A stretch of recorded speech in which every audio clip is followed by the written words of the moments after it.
And we've reached out to DoD, and we'll have DoD advisory giving person that are advisory. Well, a quick question. Business. Where is the money come from? Both private and public. I'm trying to understand how the $450 per patient gets into the system. Yes, so the money comes from is that we are see the technology of the existing medical facility. And they were going to be able to charge whatever they want for that service. For the patient using it, you just take a file and from. So we charge them $5,000 up front to onboard to the second month. College conference, etc. And then we charge $5 a patient. They can charge the patient what they want. Right now, they charge $94 a day on average. So they're plugging it in there. So the problem is they don't have enough beds. So people in patient treatment facility, right? There's not enough beds. So they're not actually helping everyone who needs help on the facilities. They actually need to turn these patients out. This provides a way for them to go home and patient engaged on time and finish that treatment in 90 days. So they actually get more people into their facilities. So through that model, they shouldn't have a problem paying us. They're going to treat more patients. I have just a quick follow-up to that question. On your competitive advantage slide where you're comparing to other treatment facilities, you said that you're under 5K, or yeah, that you're under 5K and others are more. So that under 5K is just the cost to the rehab facility. That's just the cost. Who else would they be paying more to if not you? It's the only additional cost. Okay, so okay, That's the setup. Awesome. Thank you. This is a great sounding product. I'm not a veteran, but I am probably an addict somewhere struggling with many things. And one of those is the escapism aspect that I'm concerned about. What's the average time that people are going to be in the AR, and how close are you to just keeping them in there 24 hours a day? So the average time, whether they is to be about 4 hours. That's why it's custom tailored, because it's how long a person can actually set up and what their brain waves are triggering at.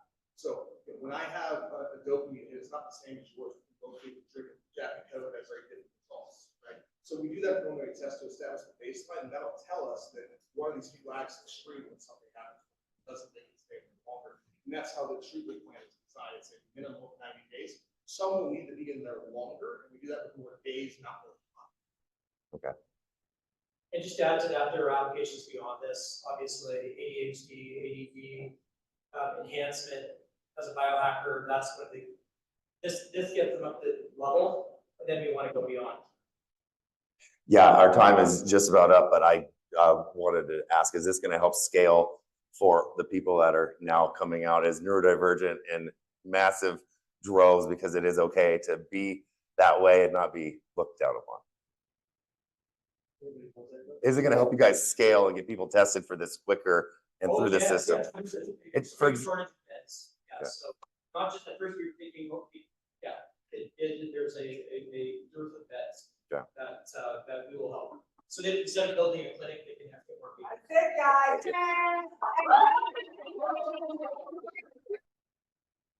We're now ready for team number 2. Scholarships every day. Take it away. This evening, we are scholarships every day.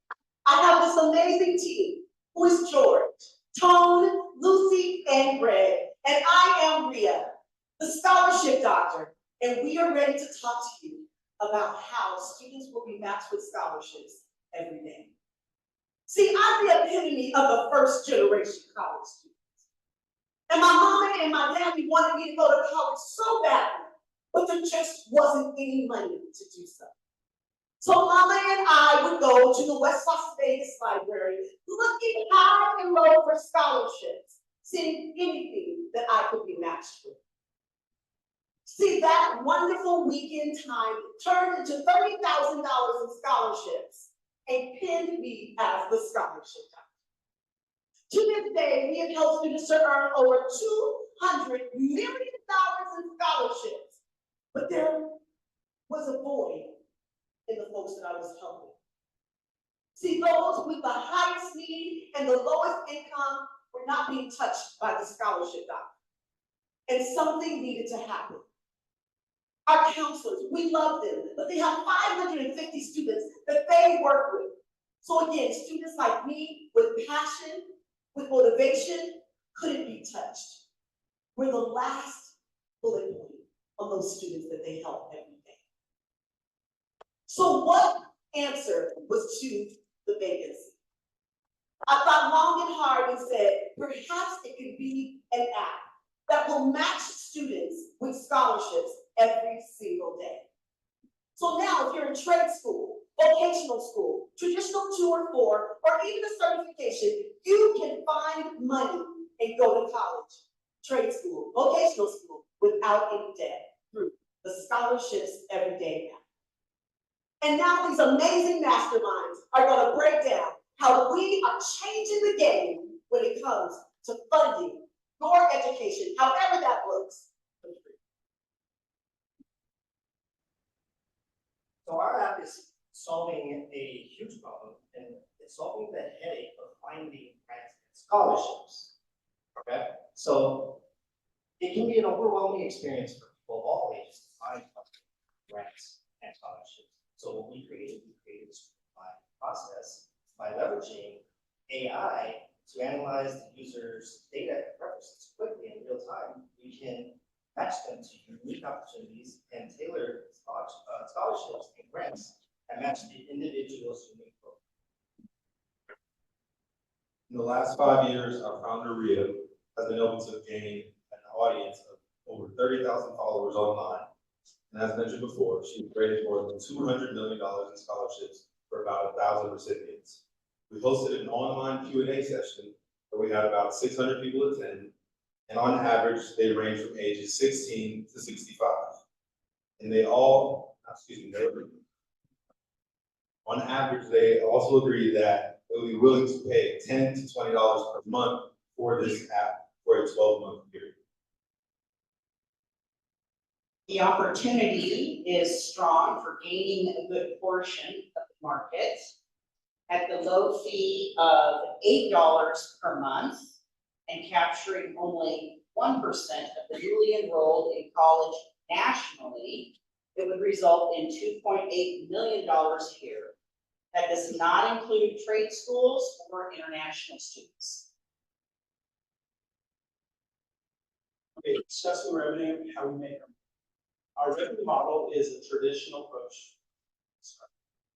For the first few months, our app will be free of charge to all customers. Then we will convert those free customers over to paying customers. From our online subscriber base of 30,000 current users, our 10% conversion rate is 2,000 users at $100 annually per user for initial purchase revenue, $300,000. Historical growth in the subscriber base is approximately 30% growth year over year. We're anticipating matching revenue of $300,000 per year from corporate institutional sponsors, as well as advertising and private brand. In addition, premium service will debut in year 2 after 2 rounds of beta testing through our subscribers. So we will start with a freemium offer for our customers, and what we are in need of are advisors in marketing and tech. Thank you guys so much for your time. Remember, scholarships every day.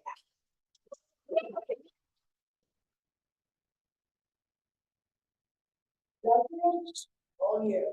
So I have a quick question just to kind of set the stage for us, because it sounds like you have an existing business in this space, but what y'all are pitching this weekend is the app component. Can you just explain the difference between what you're doing now versus what the proposed element is or proposed business is?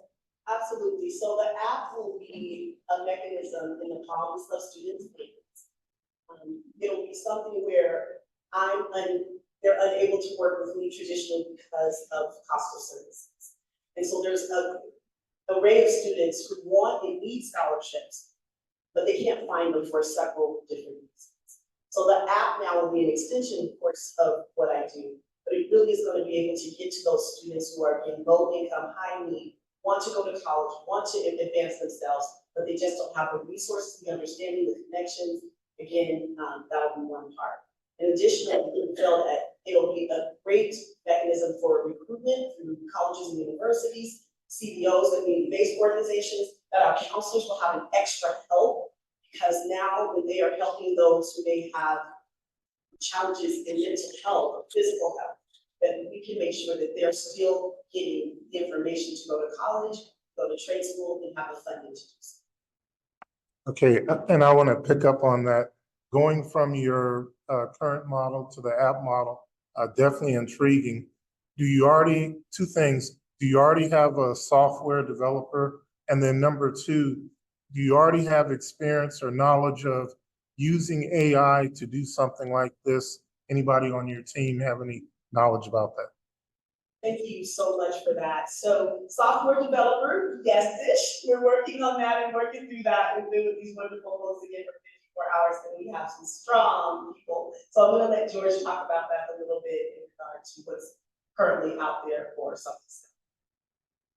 So the way to streamline it is we have connected a bunch of, we have connected databases in order to train our AI and understand data and references. So at that point, when the scholarship comes in and it's automatically placed in the mentor and scholarship database, it will be analyzed and see if it and processed to see if it matches the user profile. At that user profile in the section of the user, that user will see all of the scholarships that person is available or that's available for them.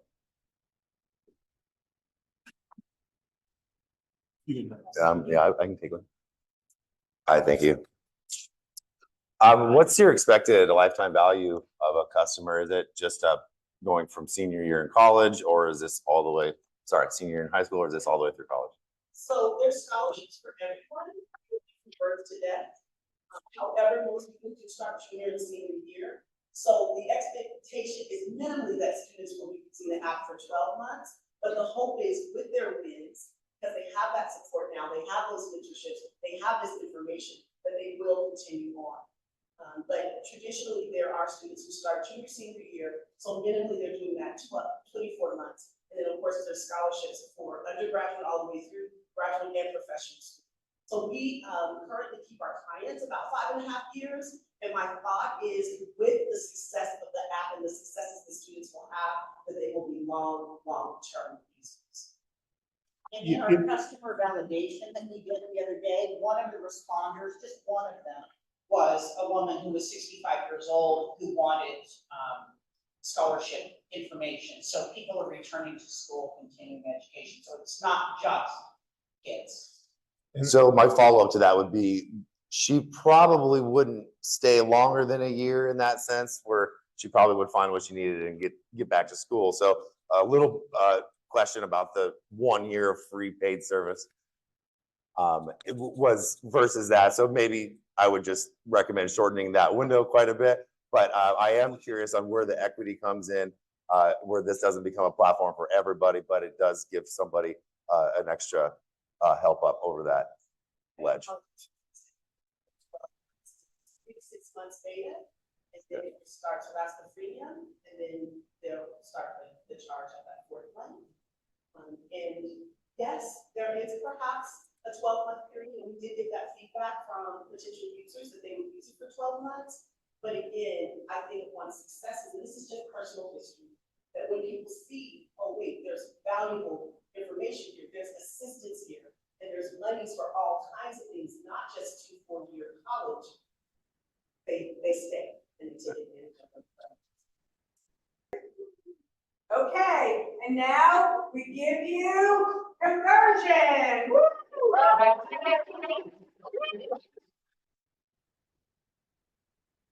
Hey everyone, my name is Ralph. This is Syria. This is Richard. We are Conversion. So we are revolutionizing the card collection or the life cycle of your card collection. So our problem is there is a lack of clean energy alternatives to revive your plastic accident powered vehicles. This is due to regulatory restrictions. that are pending and are current. And this is also due to the sort of manufacturing limitations and parts that are materials that are slowly dissipating from the current market. Who's this for? This is actually mainly targeted at the beginning for people who are car enthusiasts who have a car in their garage and they want to get it up and running. And people who love to like mess with their cars and kind of like be sustainable. And people who love to use clean energy as the source for this transportation. And actually the market, we identified the total market is 2.2 trillion based on 14 million electric cars that are in the United States right now. After diluting it down, if we were able to serve 4,000 cars per year, that's our dream number to the dream revenue number. Our business model actually relies on making these retrofit kits for tinkerers and for classic car lovers, in partnership with local machine shop, with hydrogen providers. It kind of provides us a pretty good, really awesome synergy with all these people that are trying to do good in the world. Our fee per retrofit is estimated to be like around $75,000 per retrofit of a classic car. The estimated kit would cost us about $25,000 each. And so it's kind of about 66% of margin on every kit and every retrofit. And we expect to kind of have a $50,000 profit on this very emotional plastic car that will be bringing back to life with the new life and new hydrogen and all that stuff. Our direct competitors are the electric battery conversion market, the new engine car market, and you can easily join the same car. That's also our competition. And you can also let your car sit around and play cats. I'm kidding. Our indirect competitors are car manufacturers that they're producing brand new hydrogen engines, or they're still having the same combustion engines, even just electric engines. New vehicles are our competition, but we are bringing new life to an old car, and electric car conversion options, which are expensive, and they're kind of hard to do actually. So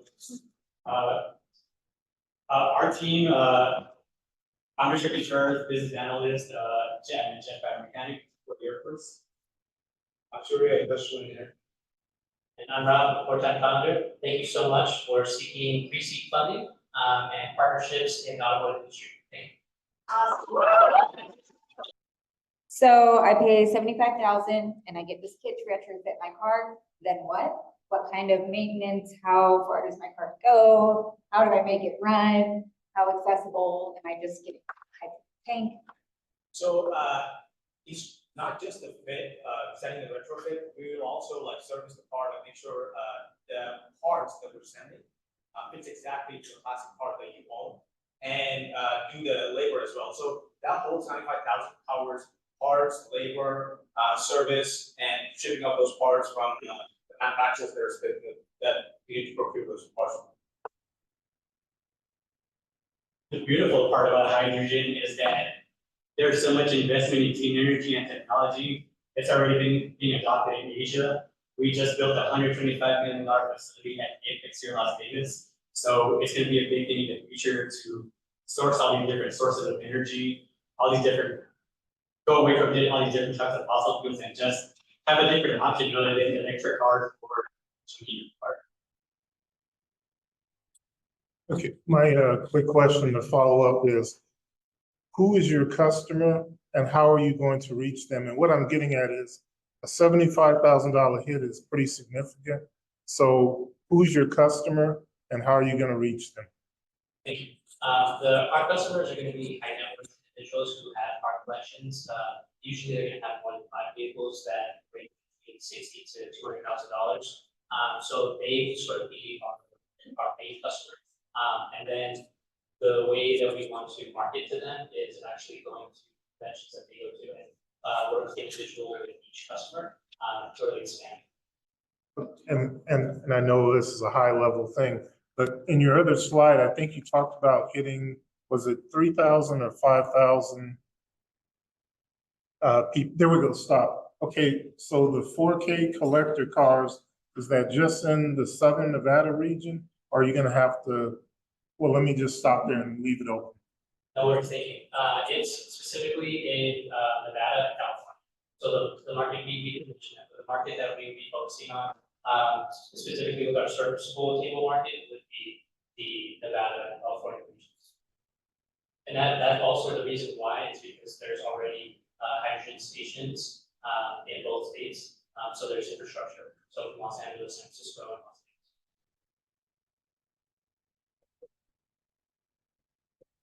Angeles. How long do you get on a tank of gas, and where do you get your gas from, and what kind of cost is that going to take versus an electric car? So, it's 66 miles per gallon. And, as of now, because it's not as prominent, it is $14 per gallon. So if we do the conversion, it is basically pretty much 20 cents per mile to drive a car, which is actually at par with gasoline engines. And the benefit is clean energy, right? You're not getting like any emissions that are bad for the environment. I hope that answers the question. I know that was good. Just to add on also clarification, so 20 cents per mile is both gasoline and hydrogen. So although it is more expensive for hydrogen to fill the tank, you're going to get more out of it in your car. Can I get to LA on one tank? You could probably get away with San Francisco. How did you arrive at the $75,000? Who'd you talk to? Tell us about the customer discovery that you did. So, the base cost that we narrowed down to is is $25,000. That is just supplies alone. That is based on what the current price is of the hydrogen fuel cell retrofit parts that we can procure for. And the reason why we went a little higher is because it's plastic parts, you never know what kind of parts that you procure. So it's going to be a little bit wider rate, and you want to make sure like you're providing it for your customer. So we just expanded our range a little bit to still stay within and be able to provide all the parts. And after that, it's we also identified labor costs right now to change an engine block and repair engines. So to confirm / clarify, you haven't talked to anybody that could be a potential customer that said, yes, I would pay $5,000. That is correct. Technically, we haven't talked to a specific customer who said yes. We talked to someone who has a car collection and has friends who have much more car collections than them, and they were saying that they're 1,000% confident they would want that because currently they're going to the EV conversion. That's around 125 grand, and that's specifically for like sports vehicle, Porsche. So that's the. All right, let's work.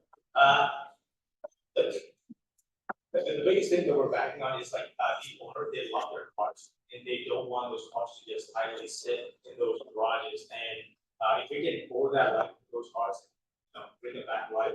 That's amazing. Okay, that's terrific.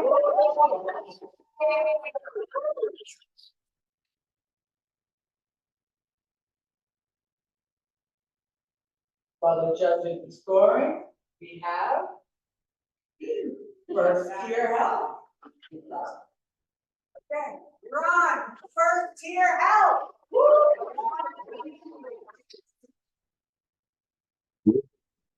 First Tier Health. I've got a scary question for you. 1 in 4 Americans have cardiac issues. Does that affect you? Okay. The problem is people have issues. For instance, Cad's uncle had a cardiac issue just a short time ago, didn't he? Yeah, and had to take care of it. People suffer from cardiac issues all the time, and it's an expensive problem to solve. It takes a lot of money. On average, it's about $6,000 per month for aftercare. That's after the event. That's after your discharge. That's just follow-up per month on what's going on. We have a solution to this. It's called DigiHealth. We provide monitoring. We provide service. What we do is we offer a small device we call Charlie. Charlie has its own name because it stands for cardiac heart, aspiration, respiration, learning interface. Charlie is something you wear, you put it underneath you. In fact, you can see a picture of Charlie up here on top, we will move out of the way.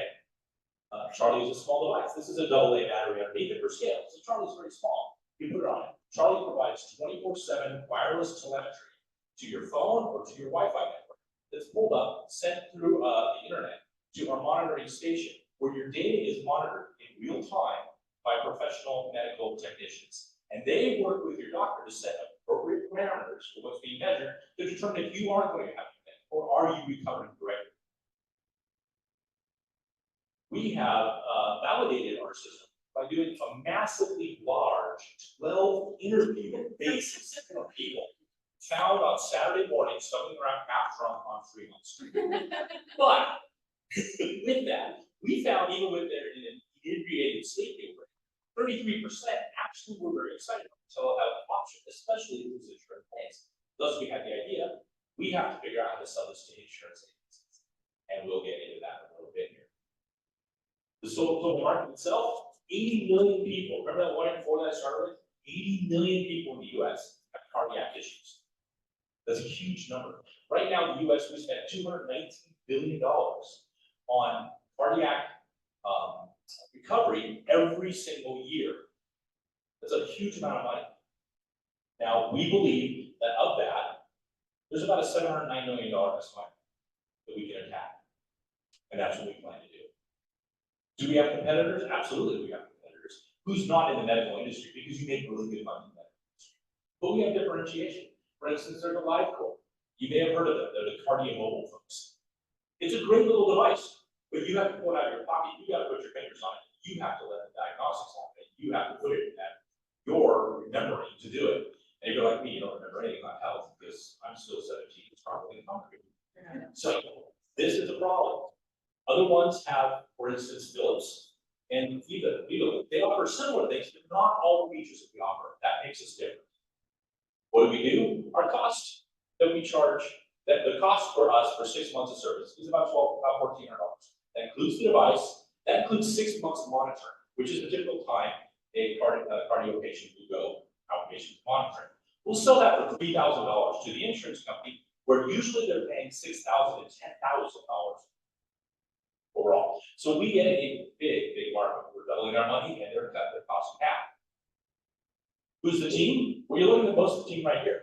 For instance, we have our founder and CEO, Sheena.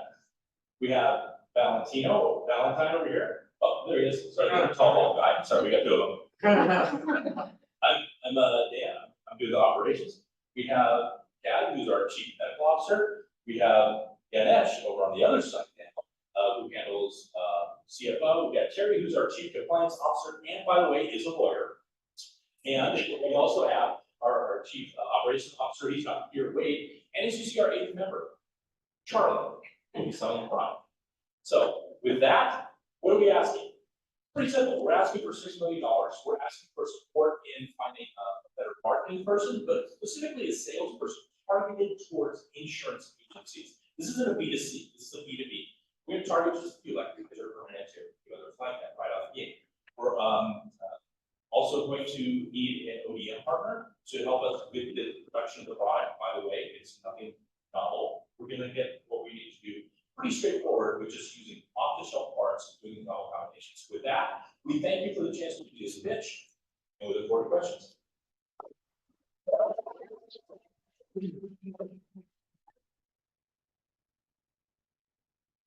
Okay, first question is, do you already have a prototype? And if so, what's the cost of the prototype? So we don't have a prototype because this idea came from us. So we were literally running it. However, we have done tremendous amount of research, and we know we can go out and from China vendors, we can actually find pretty much the same thing we want for between $150 and $180.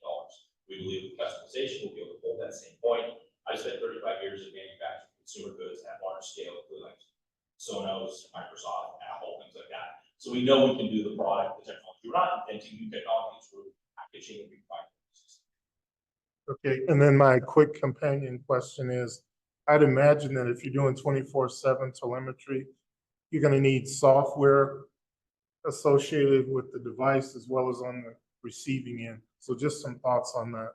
Correct, the device itself is Bluetooth enabled, but the amount of data you can send is like kilobyte per minute. Very low volume. It's being sent to your cell phone as well as a Bluetooth enabled adapter. We have Wi-Fi in your house, so we use that instead of your cell phone all the time. Your cell phone going out. The data is put up to what we call the HIPAA box.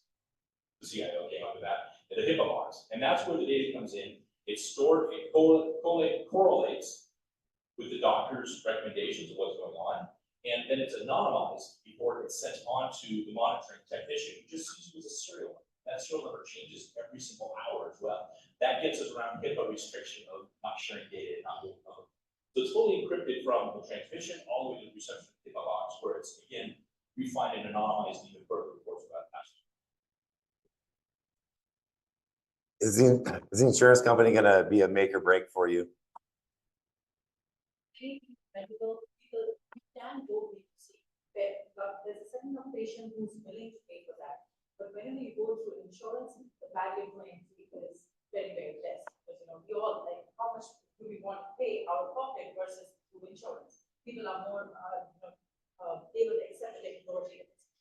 And this insurance, this monitoring has a code which allows insurance to go. So, two quick points of clarification, Louis. The first being to confirm if this is a wellness device, not a diagnostic, so you're not going through a device approval pathway. This is not a wellness device, it's a health device, which is FDA approved. And when you say it is basically not a diagnosis device, because we need a doctor. Once you get they call it a diagnosis device, you get into a lot more FDA compliance. Okay. And that's why there's always a detect. Because what this device does is give you data about what's happening. Just like your diabetes monitor, right? It gives you the glucose level. It's not telling you you're diabetic or not. That's a doctor's job. Very similar to that. Okay, so you're going for a de novo, you have a predicate monitoring device, and that's the path that you're taking. That's right. Okay, and then can you remind me how Charlie is applied and how that compares to the others in your landscape? How it's worn, how it sticks?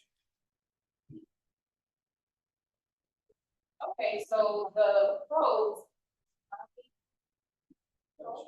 It's just a one sheet. Okay, so it's just a simple adhesive that peels right off, and then it comes, place it right there above your heart. That's how Charlie is good on. And is that how the other competitors that you mentioned is the same thing, adhesive? No, the What's other your competitors actually have maybe 3 or 5 leads, and those are all patches with a little snippet to go connect with the wires. Like an EKG.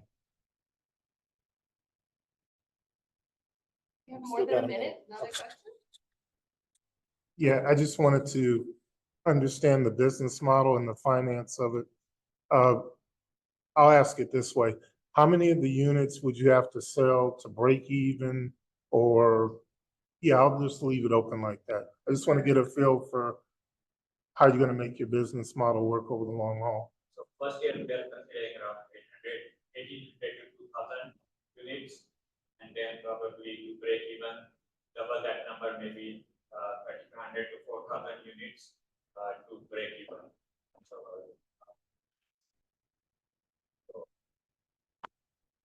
So then the related question is, very quickly, how do you reach those 3,000 people?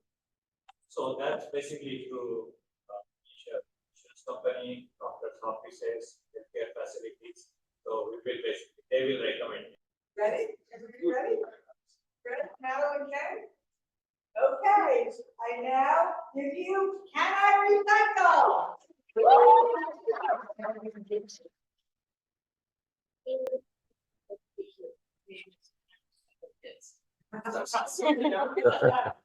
Hi, my name is Startup.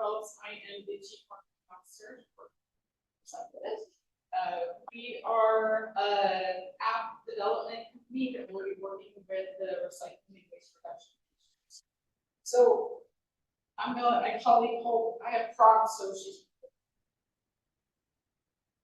So if you've ever gotten done with your and said, gee, we're affecting recycling. Well, what if there was this app that you could and take a picture and it would tell you whether or not that item you recycle.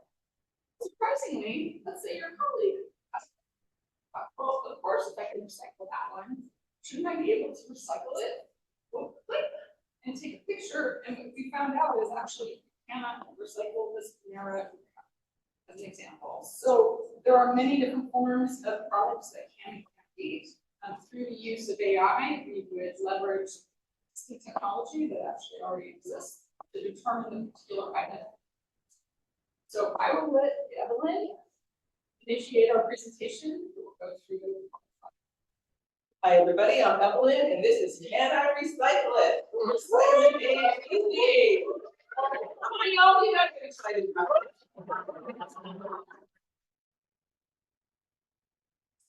First of all, our magnificent team, you already know who I am. This is Tara. And then we have Cindy in HR, we have Ojas as our Chief Technology Officer, and George, our Customer Service Specialist. So, right, our value proposition is, it's an app that is informed by AI to recycle and make recycling simple. The problem, recycling is confusing, it's too hard. Recycling services are not available in a lot of different areas. Competitive products require scanning. Okay, competitive products require scanning with the barcode, and then businesses, sorry for having a slight technical issue. However, that does not require recycling. So businesses are under waste reduction mandates. So the market opportunity. There we go. Yes, but I'll do this, and she's gonna do that. So the marketing opportunity, essentially the recycling industry is a $62 billion industry. The consumer recycling portion of that is $39 billion. And there is also a waste reduction industry. So there are organizations that actually work with big business to assist in waste reduction of $35 billion.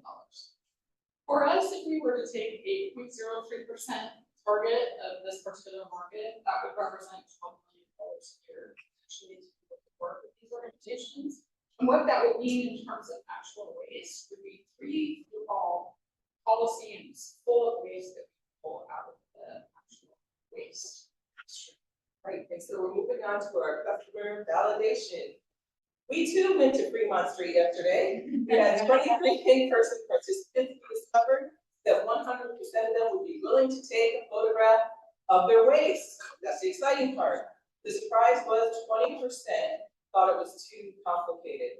And the waste reduction dollars, there's an opportunity to really capture corporate sponsorship. So throughout that, it kind of changed our model. Here we have our competition and differentiation. So we looked at a number of different apps that are in the space. And we were a bit surprised to find out that many of them just really identify waste services. So like services will have a profile to be able to manage your account, but they actually don't help the customer reduce their waste stream. One of the apps that we found is called Scrap, very similar to our concept idea, but what they require is that each of the items that you need to be able to scan with your phone must require a barcode. And as we know, many of us don't have, a barcode on the space. For our revenue channels, what we initially thought of is in terms of consumer, we actually pivoted, and what we realized is that the actual dollars are with the waste reduction businesses and industries. And what we would actually do for them is provide an app for those organizations. So what our ask is, we're looking for corporate sponsors. That's how we make it free to the end users. We need pre-seed funding to move on with development. And then of course we need the development team for the technological aspect. So with that, we are going to say thank you very much. And remember to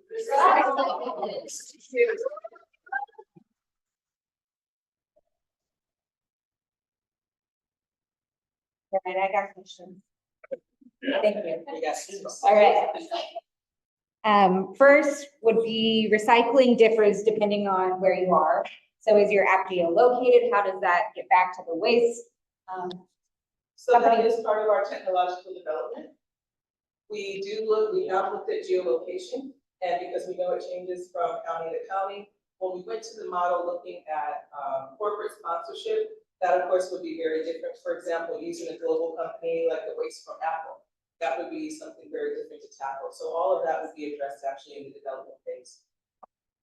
I have another quick technical question for you. So utilizing existing recognition software and AI, you can say, okay, that object is probably this. But what if you have two objects that are pretty much identical in shape, but different in materials? How do you guarantee material component, which is, I mean, We've discussed it at this at length, and I don't want to make it sound like everything is in development, but it is in our 54 hours. But we have had that discussion. So for example, now AI technology is doing this really well in the nutrition space. There are a couple apps that we researched that you can take a picture, an image of a plate of food, it will differentiate to its specificity at this point and let you know all of the data behind it, whether it's the macros, the nutrients, the carbohydrates, etc. That is the foundation for this app. And I guess to add on to that, I would also say, like, and identifying if it's a metal or a plastic, I would say that there's we would create like a AI model where you would create like a large learning data set so the AI can like train on whether this is a metal or whether this is a plastic. That is all in this process. Yeah, okay, I wanted to get into the business side of it. You mentioned corporate sponsorship. I know in this region, we'll just use the public services, for example. My question would be, in order for them to sponsor, what is the value proposition to them? And what would you be looking, I mean, what are they paying for? So it's interesting right now, our public services doesn't have an app. So waste management does, but they don't. And so the consumers have to go to their website in order to just do account management. It is so tough having been there to look at recycle options. The reason that the numbers are so low here in the state of Nevada is that we don't have the broker charge communicating what items can be recycled. As an example, the glass in your own recycle bin here in Clark County. Most people don't know that. I've been throwing my glass in the container, right? So it's really an education component for them, the PR move, right? Which is to give that information out. And I guess my related question to that real quickly is, to me, you're gonna have to launch or have this get out to all the households. So what's the thought or the cost with doing that? And once again, what's the value proposition to Republic Services to want to bear the cost, or would they be the ones to bear the cost to get that done? Well, you've got two places where you can ask for the sponsorship. One is for the individual businesses themselves. So some of those are under waste reduction mandates in order to get their percentage down. So you could work with them independently, identify who those are. Obviously, if they're server, right? There's the businesses that are out there, the waste management production, and then there's service providers. So working in concert between those two is really where you're going to get the product out. You can offer the app for free to the consumers for the B2C play for those folks, working with their individual providers to be able to reduce it. So really what you're using the services for is the channel to be able to promote the app. And so if we take it out of specifically waste management, and let's say we use a global company, Apple, for example, they have a ton of waste. So there are mandates, we have to dig deeper into those. But for example, we did discuss the PR opportunity. The exchange for that is Apple would pay for sponsorship to really, in exchange for PR, being able to say that they are a sustainable company, and they could obviously have Apple as an example, but that would be how we would approach the corporate sponsorship. Thanks, guys, for coming out. Great idea. I personally have thrown pizza boxes in my recycling bin for so many years. Where is the data going to originate from for your app so you can decide if it's recyclable or not? And My follow-up to the one comment about not knowing the material, I think you can at least give them that choice of binary, like, is it plastic, then throw it away, or then recycle it? So, in addressing your first question about, how will like the AI learn about like the different material? The first question, I guess. So where's the data going to originate from on as far as the regulations per county and what objects exactly are available? I feel like that data would originate from what the public services counties and their different rules about what plastics or like what metals are actually recyclable, and from there we can encode these data sets into the AI model. But the AI can access this directly from the internet and encode these rules into a program. Cool. That answers your The question. data is publicly available, if you go out on our website, it's not being used for a public website, but the rules, all of it. What's hazardous, what's household, what's. So there's no specific mark that you're looking for in the lens. It's just validating the object as an object. And that was.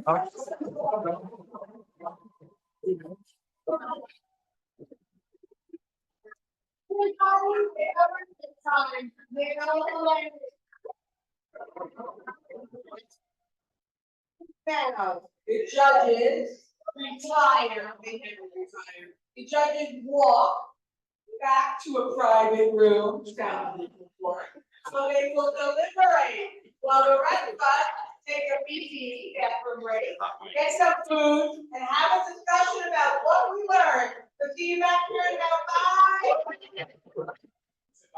That's what I wanted to talk about. 4 things that I found in every group. So I didn't come up with this idea, but you have 4 things. 4 things that happen, right?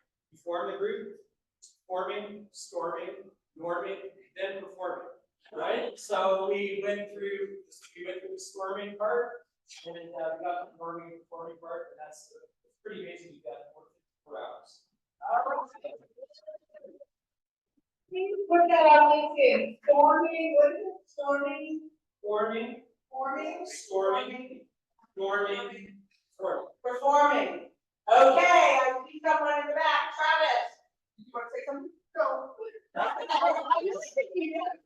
It's surprising, I know, but I actually have nothing. That is the first people, Travis and Debbie. Anyone else, what you learned? What, all right. I got a little something. Thank you, everybody. Appreciate you all. What do you think? You know I'm brave because I was the first one to stand up and pitch, right? Yeah. I did not expect to have my idea pitched, so that was kind of the thing right out of the house. I said, I came to learn. And I learned so much, and thank you all so much. And thank you to the mentors so much.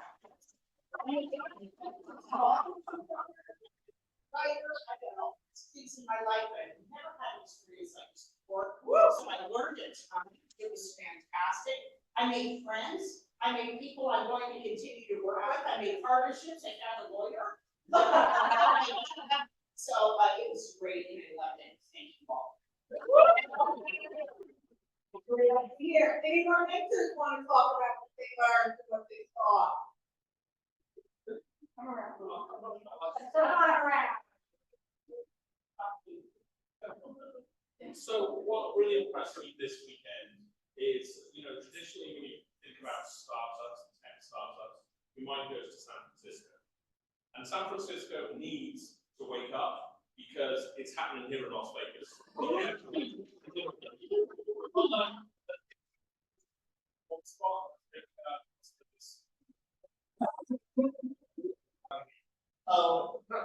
Every time I come and do an event here, it's just been a few months now, but especially this event, the quality of the people attending, whether it's the participants, the mentors, the judges, or the facilitators, are amazing. I really mean that, and the quality of some of these ideas, especially for a startup event, is extraordinary. There's more than one idea here where I'm just like, I so hope the founders go away and develop this and pitch it again, because I want to invest in this. when it's ready. So we like there, but like, that's really impressive. You know, for a startup, we tend to have ideas that identify big opportunities, real pain points, and in the right place. And the idea will change as you develop it, but it's so impressive to see that so early on. So big congrats to everyone here.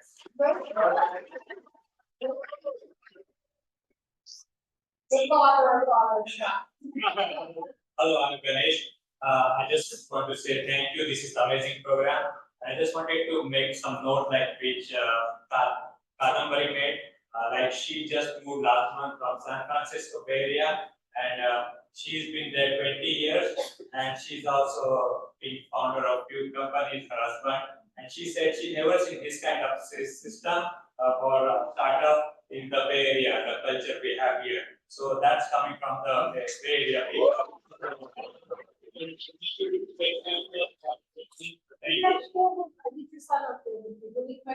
Yeah, we need a bonding weekend.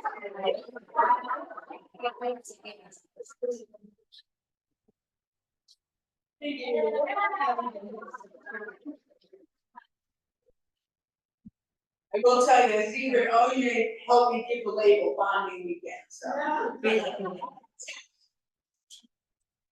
I like the fact that her name is Eileen and that's my middle name. But with the mentors, it was so amazing how we had so many different mentors who had such a different outlook for each of us. I mean, they brought something different and useful, very, very useful. And you would think by the time you have the third mentor that you've heard of, you guys did excellent. And I put it to a either where we had that much help. And so this was wonderful and we appreciate it.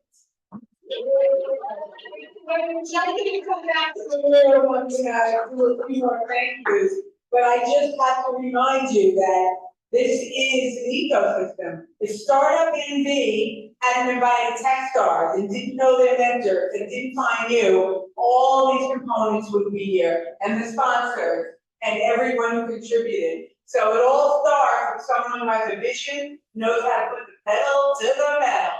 And that is StartUp NV, Maggie and her team. And we're gonna thank them again and again and keep in touch with them. Thank you.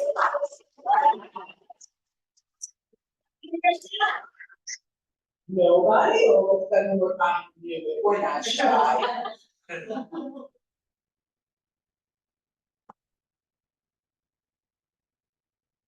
I just want to say one thing that I learned when we first tried to collect using market research at Fremont Street is it was really tough to get said no right to your face. No, go away, like just treating like that.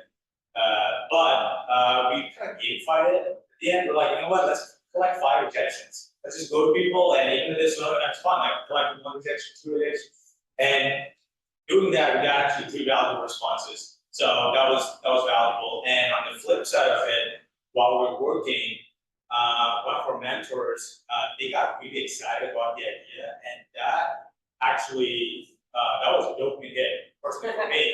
Because when you see someone get super excited about what you're working on, oh man, that feeling is amazing. Yeah. So. Yeah. So we with our words this weekend, but that's exactly why we don't go it alone. We come to a community. We come to see what others think. We come because others lift us up. They want us to go far. What's the old African proverb? If you want to go fast, go alone. If you want to go far, go together. And that's what we did this weekend. All right. Next up. So this is actually my, and I joined one of the other earlier startup weekends back in April. So maybe I'm a bit in a huge. But here's the perspective that I would take away. Why would I do that? Right? Hey, I didn't pitch, it wasn't my idea. But look, anybody who's willing to come out for a weekend, come into a room, do the work, right? This is a bunch of work, let's be clear.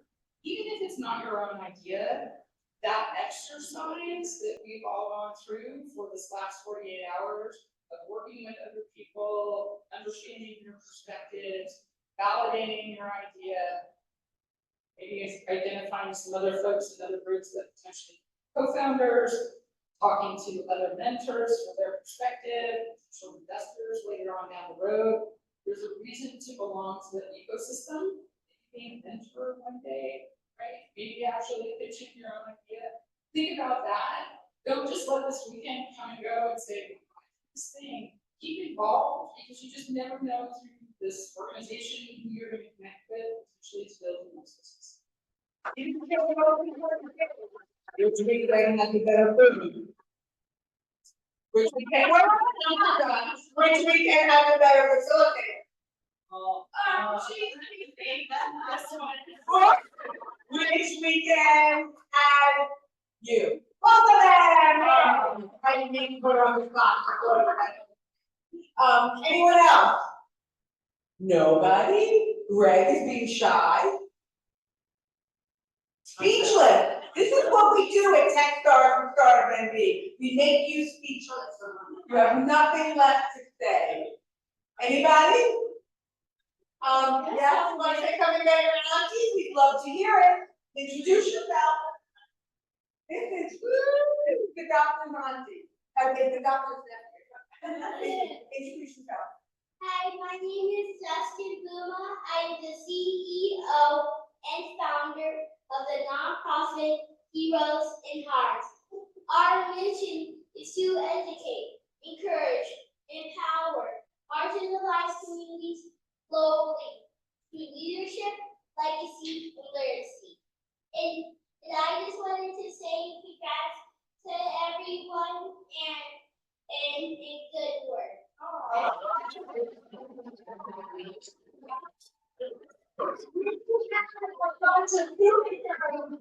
Right? Is that how we started the weekend? With our superheroes? And now you want to say anything? Come on. And now she's been behind the scenes, but she kicked us off with superhero madness. Thank you, I think you're just so very kind. You are also amazing. I have been honored to work with you. I've had the time to talk with each of you, find out your ideas. You have fantastic mentors, and I will thank you all so much for joining us. It has been a pleasure, and I really hope that each of you take us up on joining our other programs. Of course, you can join StartUp NB. We have those mentors for you. We're always going to be here for you. Don't forget, we have more programs coming, but the key is you joining us, working together, scaling Las Vegas. And I just want to thank you all so much for joining us.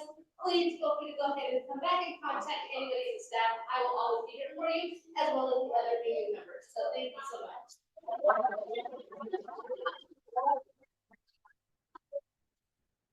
All right. Bill, we have a few of you who haven't opened your mouths, which I find amusing because you open your mouth a lot. All right, I got Tom. Opportunities to get a lawyer, also to work with other people. Usually just like everyone else here, a one-man army, but I definitely felt like I had a good support system to get an idea out, which wasn't even mine. So that was another good thing for me to do. Thank you to the staff. Thank you to Spiller. I will definitely be.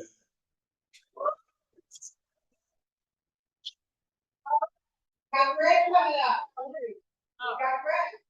Okay, I've been this. So, this is the first time I've been here. I've been probably involved for almost 3 years. This is the start of the introduction to. Oh my God. Oh my God. Eat the mic. So, I came here to pitch just like everybody. And as I started listening to all of these ideas, just kind of hit me midway through it, standing up, that there were a lot of people on board and assist their ideas and bring them to fruition. So, what did I get? I got to work with a great team, great formulation from start to finish. And that was what a lot of people haven't done. They got the idea, they don't really understand what it is all the way to the end. So even if you were supporting, you have a plan now to take that from start to finish. So I encourage everybody to come back again. I would say I'd probably work on my plan for over 3 years and probably 4 iterations. And it's starting to come around. And even today, through this weekend, I figured I solved 4 holes that I had in my plan. Found great 2 attorneys, and I think I got a new caterer. So, it was very easy for me. Thank you. It was a great meeting everyone.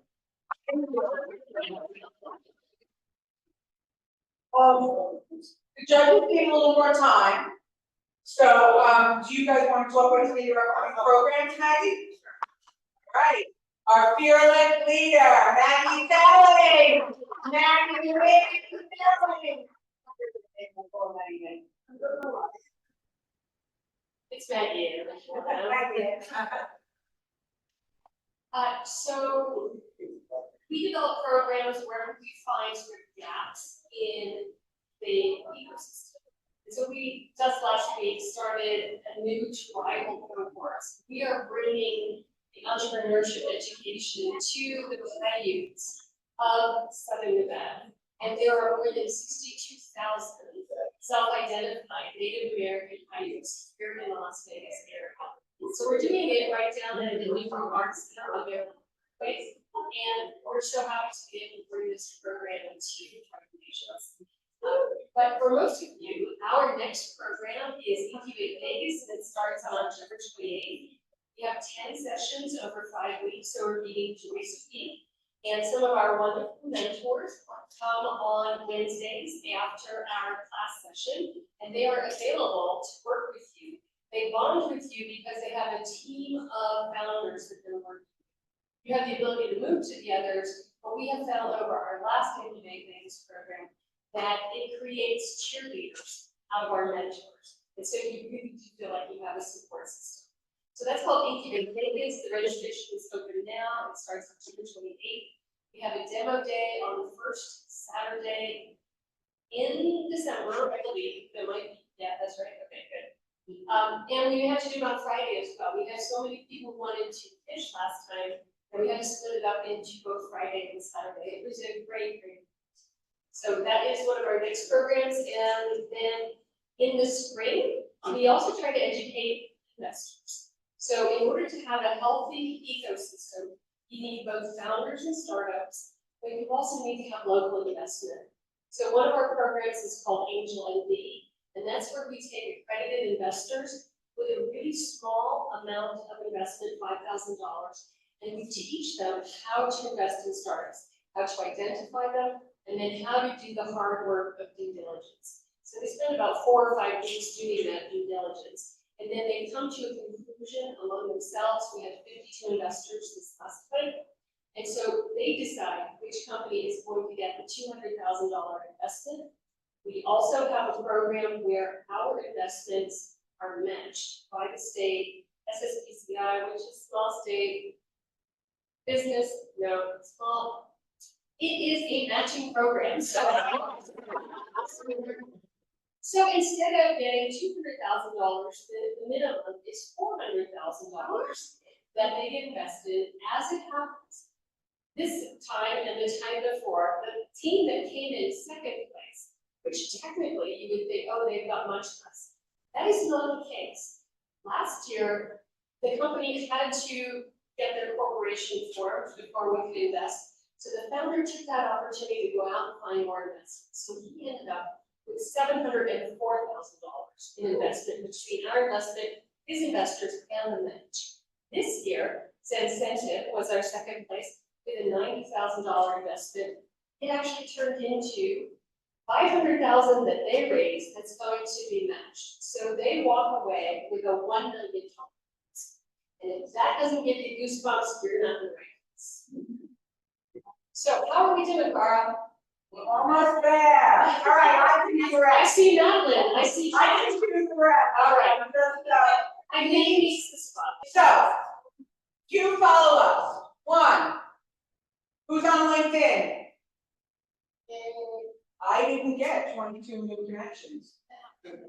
I was trying to put up the slide with my connection. Link me in, link you in, link in each other. There will be ways of finding everybody, but please link us in. I would like to tell you that my new chicken wing number is up 6 from 27042 to 270. Oh, 20, thank you, something, 6 more wings, so link us in, link each other in, you know how to contact StartUp and Big.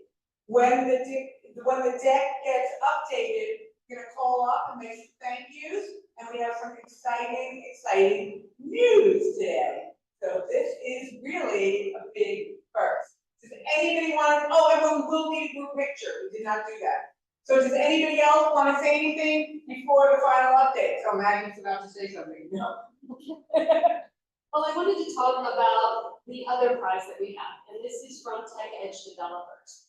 And they are giving to the winner 2 free workshops for consulting with Tech Edge and a $5,000 credit towards developing your software solution.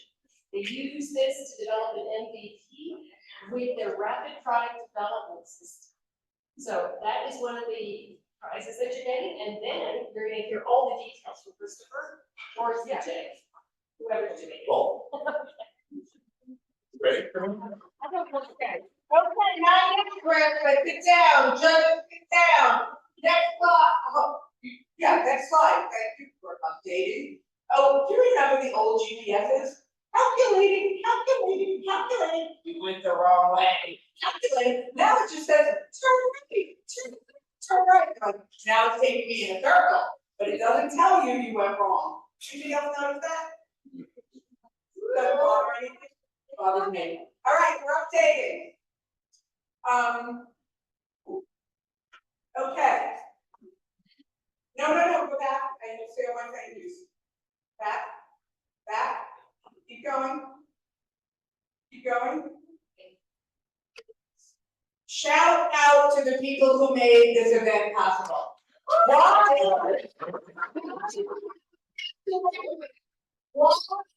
While we're waiting to hear who won, while we have the audience, we want to say thank you to the people who made this possible. The organizing team, you and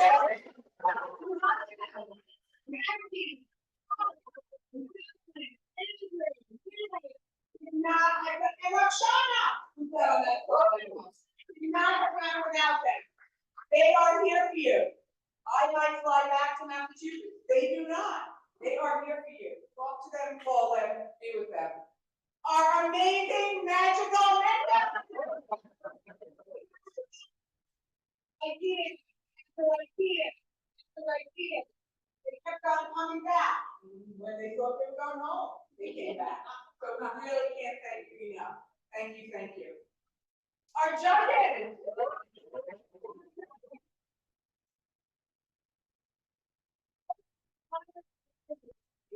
But it does come with responsibility, and it is hard decisions. So we really thank you for your time, your diligence, and being part of this, because that's how we all grow and learn. And usually, and we didn't talk about it before, for the teams, remember what I said at the beginning, you're all winners. You're all real winners, because you showed up and you went through. Any team that would like a debrief, you can probably see Natalie on their camera, and they can tell you what went on, because that's how we learn. We learn from what maybe was perceived by others that we didn't think about. So debriefs will be available. Thank you to the judges. The local sponsors.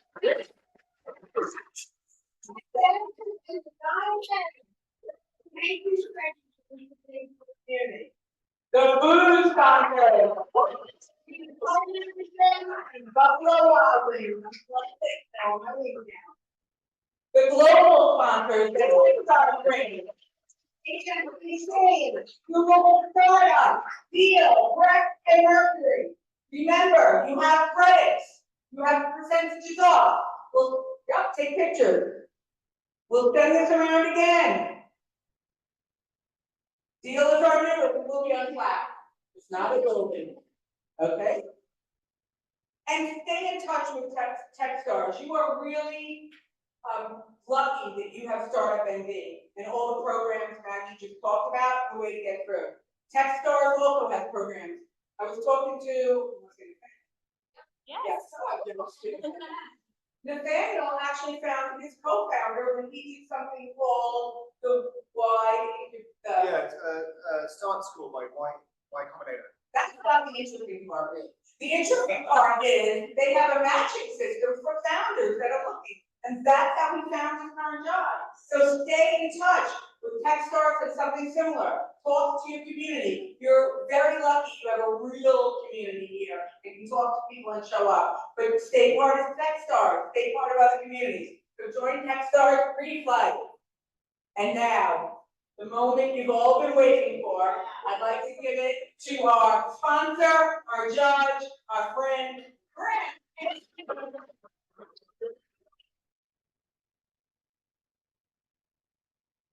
That was an easy decision. We came here tonight to award one prize to one winner. However, I'm going to spoil a little bit of the surprise here. Tonight, I think we found someone that did resonate deeply with our mission at Design Edge. We were founded to launch startups and with a huge focus on minority-owned businesses. Every month since we started in March, we've given a pro bono membership away. And we would like to give our audience a pro bono membership to the runners up this evening. Ms. Ria, in your seat.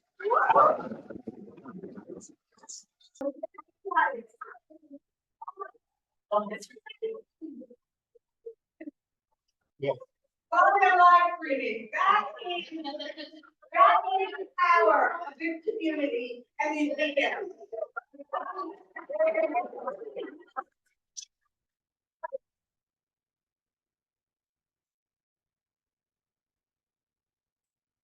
It's so great. Thank you guys for all being here. It's really hard being here. It's hard just getting started. So I commend all of you for being here. And now, the prize winner. Again, to reiterate, it's 50 hours of brand and pitch building, including web development and video production. The winner is First Tier Health.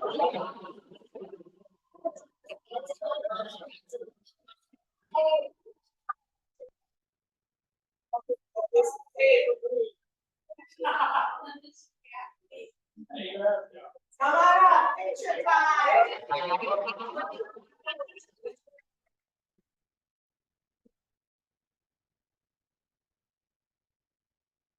Okay, so, initially, this idea definitely fitted, okay?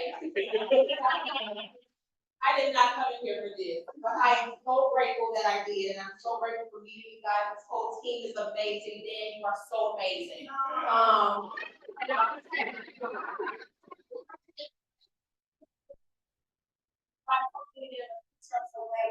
Connection. Thank you all so much.